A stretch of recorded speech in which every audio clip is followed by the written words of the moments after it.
In the name of the Father, the Son, and the Holy Spirit. Amen.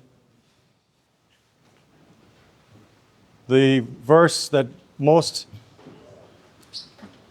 hit me today when I read it, preparing for the sermon, was, and he was speechless. He was speechless. That's regarding the one who had been brought in when all the others didn't want to come in. The first ones that were first invited to the dinner for the wedding festivities, for a father who had a son who was getting married. And he came into the wedding hall, probably a derelict, probably a street person, perhaps homeless, perhaps a vagabond, perhaps a robber. But there were other vagabonds and robbers that came in because the king had said to bring everybody in. We'll go through the story, I guess, in a little bit of detail in a minute, because I think it's important for you to have the scriptural literacy to know what these things mean, because there's a lot of symbolism in this parable, which is kind of like saying water's wet, because it's always that way. So he took off the wedding garment that he'd been given, because it was a custom that the king or royalty or whoever it was, a noble, would provide a garment for his guests, since people would come off and they'd be dirty from the street and maybe they hadn't bathed in a long time, etc., etc. So they would have a clean wedding garment, or a clean garment, generally white, so that everyone would look beautiful for the meal and for the wedding. So he was issued one at the door, and he either took it off or never put it on. Most likely he put it on and he took it off. And everybody else put theirs on and kept it on. And so the man was speechless when he was asked by the king, "Why don't you have a wedding garment?" He had no answer. Let's talk about that in a minute. The end of the gospel, the second gospel we read, which is for Saints Peter and Feronia, has exactly the same kind of idea with salt. If salt becomes insipid, it's good to nobody. Unsalty salt is completely useless. It just gets trodden down, gets thrown into the dung heap. So let's look at the parable and see some of the symbolism. It's very important. So Jesus spoke to them in parables. He said, "The kingdom of heaven is like unto a certain king." Well, of course the king would be God. These parables, the certain man is God. And the kingdom of heaven's being like is sort of a way of the Lord saying, this is how you get to heaven, mostly. The kingdom parables are mostly about, this is the way you should live in order to be in heaven, and also this is heavenly living. Sometimes it's an example of how to live just in general, and this is the kind of life we should have, and the life in the kingdom as well. So he's like a certain king. The kingdom of heaven's like unto a certain king, God, makes a marriage for his son. Now, in this case, really, his son is not our Lord Jesus Christ. You could say it is in one interpretation. There's multiple interpretations. In one way, of course, it is the incarnation, okay? So the marriage for his son is, of course, he's the bridegroom, and we are the bride of Christ. And so certainly that is absolutely true. But he's also saying that the incarnation was for all mankind. So he makes a marriage for his son, and he wants to show everyone about this marriage. He wants everyone to rejoice with him. So he wants all mankind to know Jesus Christ and come to the Father through him. So he sent forth his servants to call them that were bidden to the wedding. So the ones that were bidden to the wedding were the Jews first, okay, later the Gentiles, because they of course were the Gentiles, were the stones God raised up from Abraham, or to Abraham. So the church is full of now those who were of Jewish blood, or ethnicity, or however you want to say, religion, and then of course everyone else that comes to Christ. And the servants, of course, are the prophets. So the prophets went to the Jews, and what did the Jews do? Pretty much killed the prophets, stoned the prophets, threw them in lime, sawed them in half, etc., etc. There were not too many prophets that died a natural death. I guess including Elijah, huh? His death, he didn't die. His going to heaven was, or going to wherever he is, paradise perhaps, wasn't natural at all. It was supernatural. So he sends his servants to them that are bidden to the wedding, and he's talking to Jews now. And the Jews are going to get this very quickly, that he's talking about them. And they would not come. So he sends other servants, more prophets, telling them that were bidden, telling those that had already been invited, behold, I prepared my dinner, my oxen, my fatlings are killed. I think that's a reference to the Eucharist. And basically the feasting in heaven, not from food. We're not Muslims. We don't think we're going to have all kinds of food in heaven and concubines and virgins and such. We think that the feast in heaven will be to be in the presence of God and to understand him and know him and to be united to him. And this is an image of that. And he says, all things are ready, come into the marriage, but they made light of it. They went their own ways, one to his farm, one to his merchandise. Of course, those are worldly things. And the remnant takes his servants, and they entreat them spitefully, and they even slew them. Of course, he's making a reference now to probably some of the more intelligent of the elite Jews, and not everybody was intelligent. Not everybody knew the scriptures. Herod was a king, and he didn't know the scriptures. He had to ask people what the scriptures meant. In the case of the wise men who were coming, and he didn't know anything about the prophecy of Micah. So they recognize that they're talking about me. He's talking about me. And indeed he was. So what does the king do? He sends forth his armies, he destroys the murderers and burned up their city. That's exactly what was going to happen to Jerusalem. The entire temple was going to disappear probably about, maybe, who knows, maybe 70 some years after he spoke of this. I don't remember when it was. Was it in the 80s, 80 AD or 76 AD? What was it? 70 AD. So less than 70 years after, about 70 years after he spoke this, the prophecy would come true.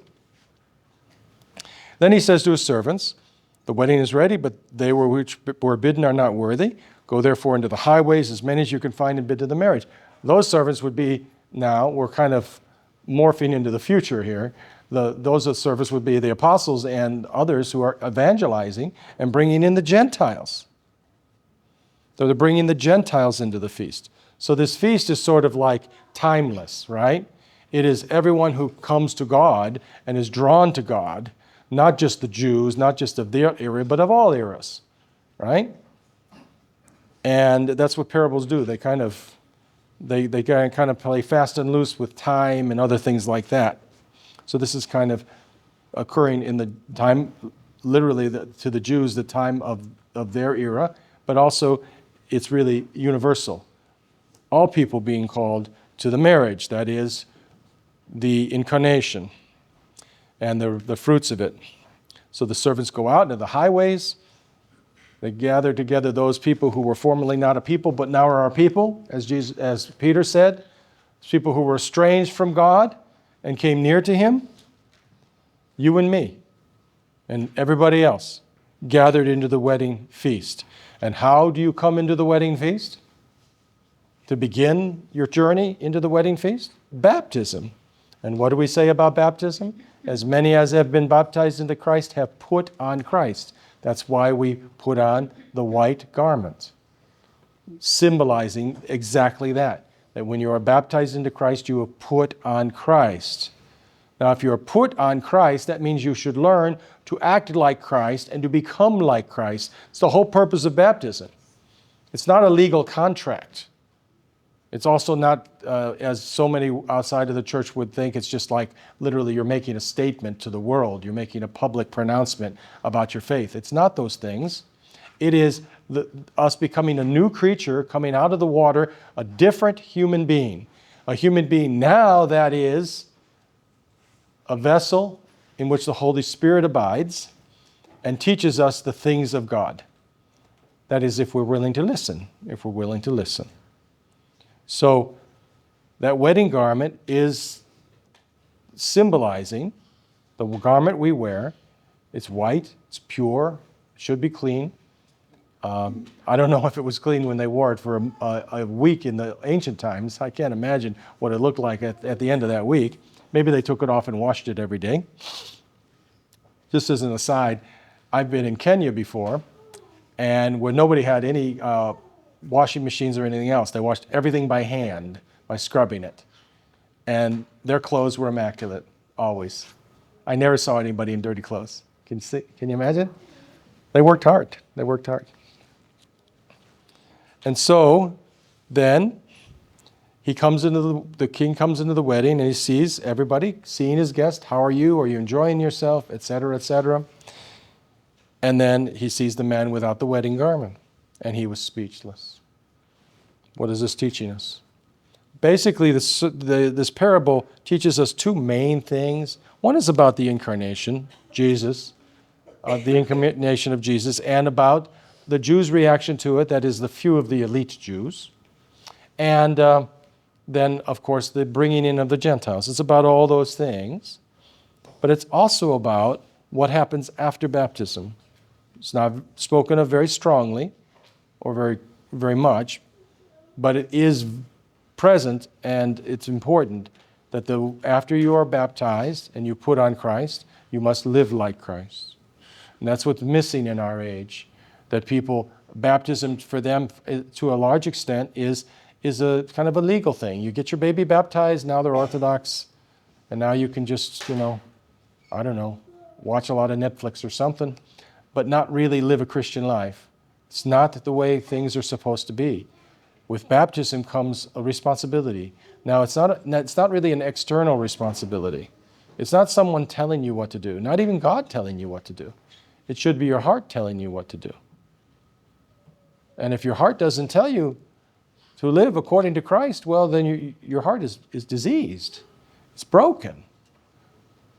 That's the worst disease to have. There's other diseases. God can cure all those diseases.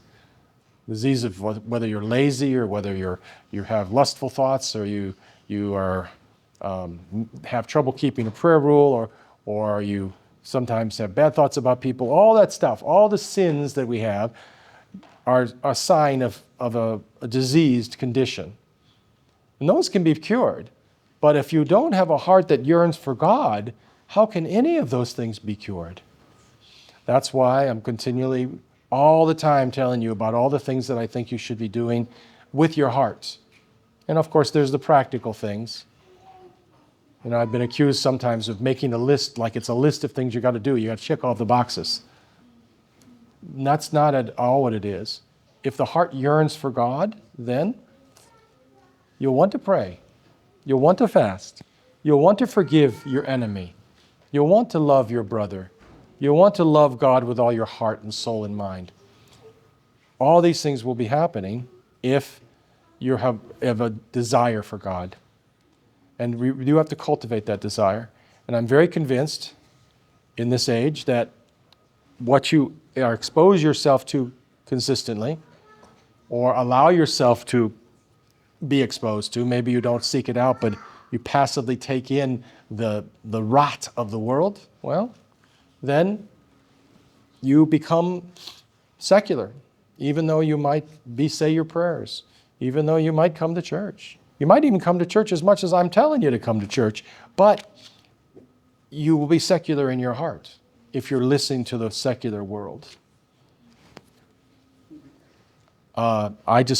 This week has been probably the hardest week I've had in I can't remember how long, because of the two deaths of people, one famous, and justifiably so. One not very famous at all. One that the report wasn't even given for a week or more. And then finally it kind of got out on the news. A woman named Iryna, an Orthodox Christian, stabbed to death by a totally insane, probably demon-possessed man on a subway, a man who should not have been in the subway. He shouldn't have been in anywhere but a prison. But it's such a breakdown of our society, and she died alone, bleeding on the floor of the subway. And then right after that, I found out about the murder of Charlie Kirk. And I don't care what your opinion is of him. It doesn't matter to me. I didn't even know about him, except I knew he was a political figure in some way.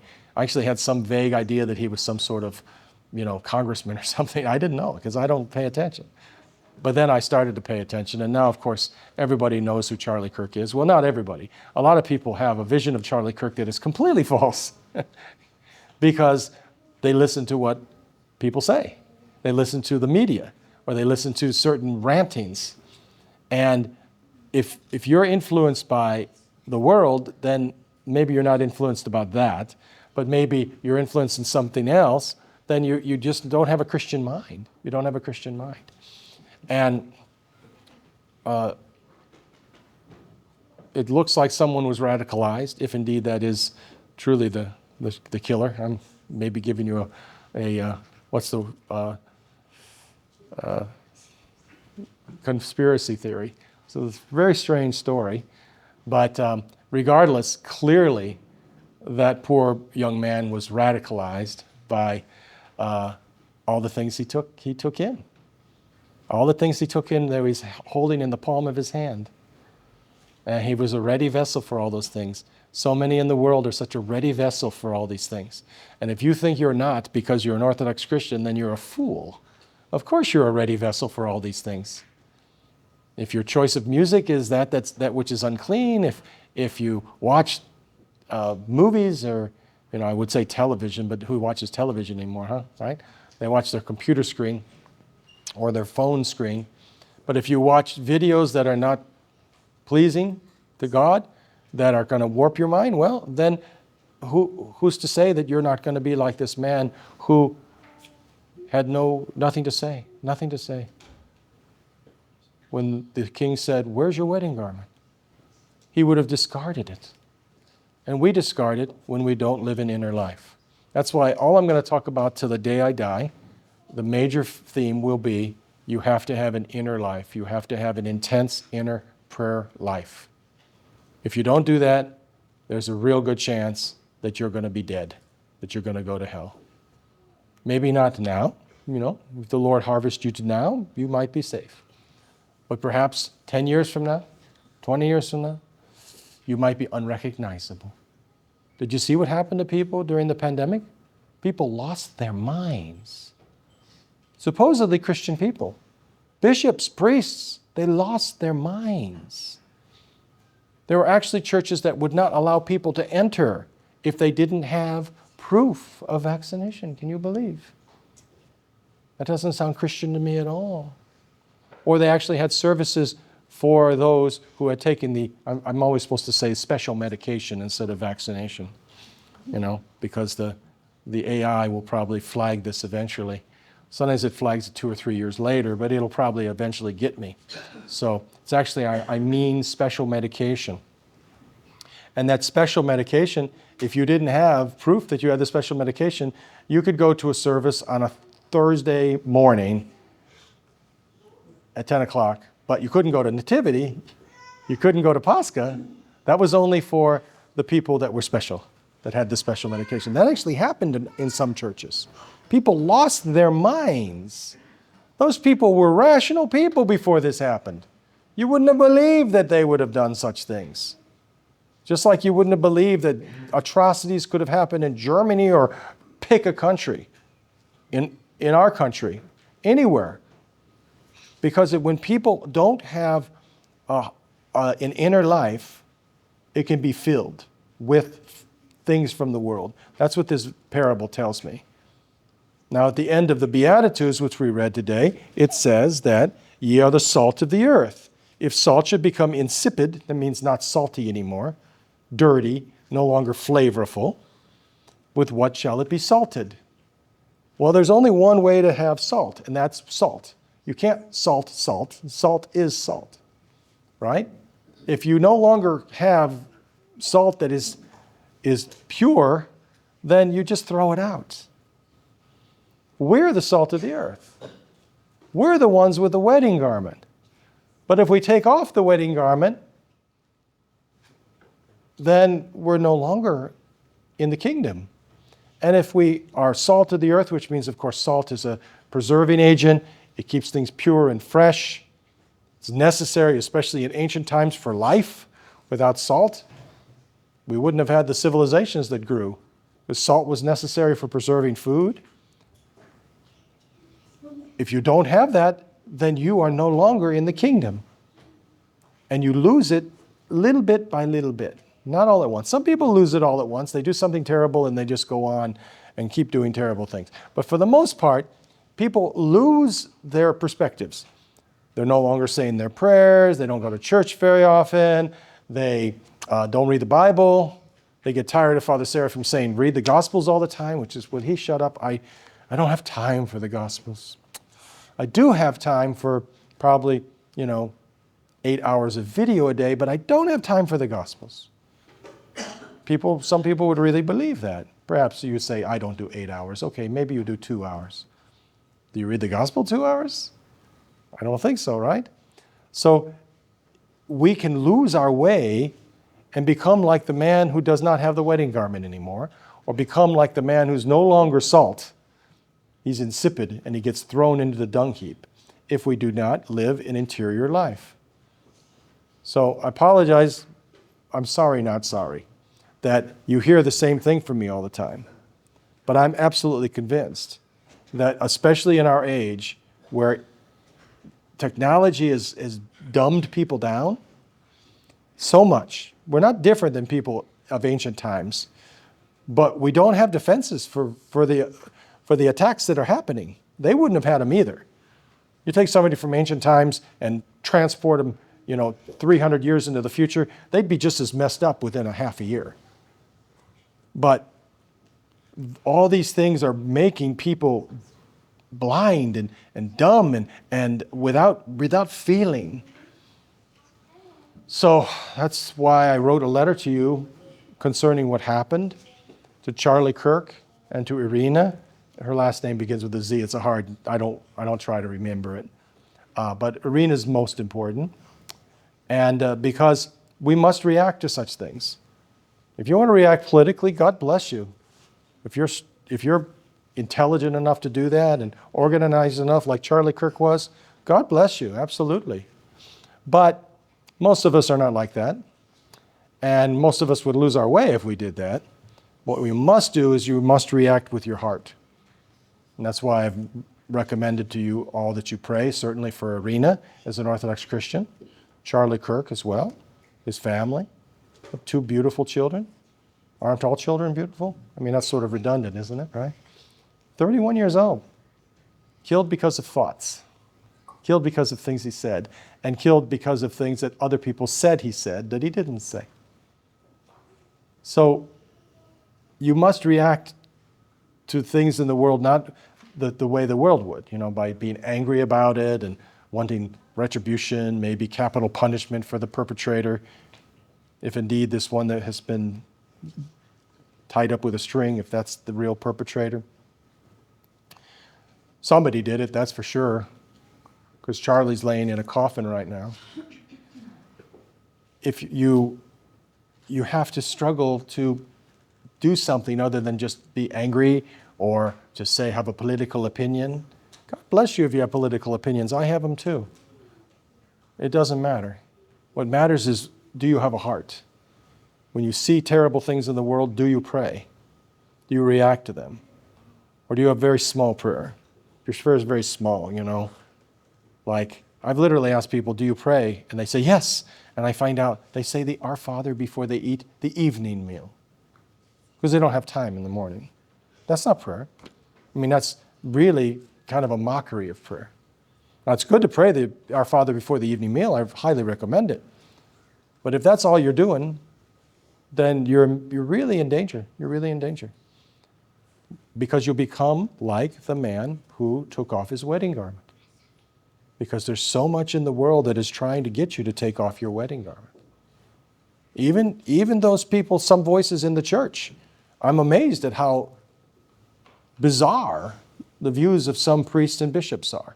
They're not at all Christian.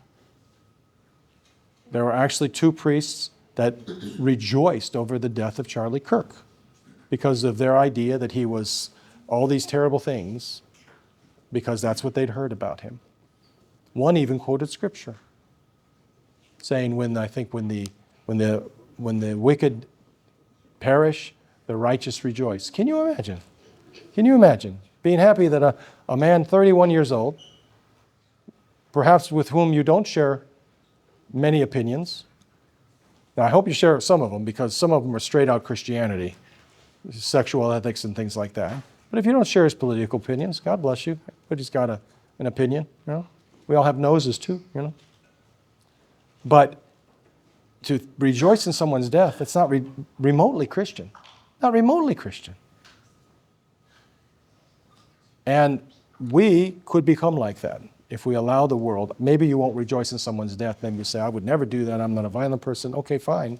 But maybe you'll just live in a secular way without even knowing it. This man who didn't have the wedding garment, was he fully aware of what he was doing? He would probably just thought, oh, the wedding garment's hot, or, you know, I feel funny in it. So he took it off. Of course, it's showing his sin, really. That's what it's indicating. So may God deliver us from complacency. We indeed have been given a wedding garment because we're baptized. Absolutely. And we are salt of the earth. Absolutely. But if we become insipid, if we take off the wedding garment, we won't be saved. And that would be a terrible thing, wouldn't it? So may it be that we struggle and have an inner life. I'm going to keep saying it, and bit by bit, I'm eventually going to convince all of you, or you're just going to say, oh, I just can't listen to one more thing that he says about inner prayer. But I'm hoping that those of you that hear it again and again will start to pray again and again. And your life will change if you do. My life is certainly changing more and more every day because of prayer. More and more every day. I had a certain crisis in my priesthood, a terrible thing that happened that I reacted to years ago, quite a few years ago now. And I reacted to it vigorously, but without enough prayer. What I did, the idea was right, but it was such a terrible thing, it just absolutely wiped me out. Because the response to it was not what it should have been, unfortunately. And I became angry. And I learned that if I don't pray, I'm totally lost. That's where I learned to pray about everything and to have more of an inner prayer life. And that's critically important. Without it, you don't have any life at all. So I'm speaking to you from experience, and also as one who is still inexperienced, because I'm just beginning to learn about inner prayer. But I'm pursuing it. So everything I'm telling you to do, I'm doing. I tell you to do prostrations, I do them. I tell you that you should commemorate a long list of people, or maybe a medium list of people for you. I do it. I tell you to read the Gospels, I do it. I tell you to read the Psalter, I do it. I'm not saying this to have my left hand know what my right hand's doing here, but I'm saying this because I am not telling you things that are inauthentic. These are things that are critically important. Without these things, I don't think I could maintain my priesthood. Because actually things are getting harder as I get older, and yet they're easier. I don't know how to explain it exactly. I do more things, I encounter more difficult things than I ever have before, but I'm calmer about it. And I'm more at peace about it. Even when I feel overwhelmed, I feel at peace. There were times when I felt overwhelmed early in my priesthood. I was at my wit's end. I couldn't sleep for days and days. That doesn't happen anymore. Because I'm learning to pray.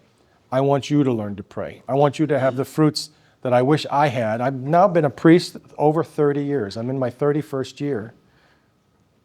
And really the last, 10 is where I felt I've really started to make some progress. And really, even the last year, the past year, where things have really even more ratcheted up, they should be continually ascending, and that's what's happening. And that's what should happen with you. Don't try to become some sort of warrior that you're not ready for. Talk to me about it. Like if you want to have a prayer list and say, I want to pray for every member of Congress by name, I would say don't do that. That's too much. That's too much. Maybe pray for Congress with a prostration, but not every member of Congress by name. That's too many names, especially, including the House. So may God help you to have inner prayer. And I hope you never get tired of me telling you about it, because That's what's going to be happening. God bless you.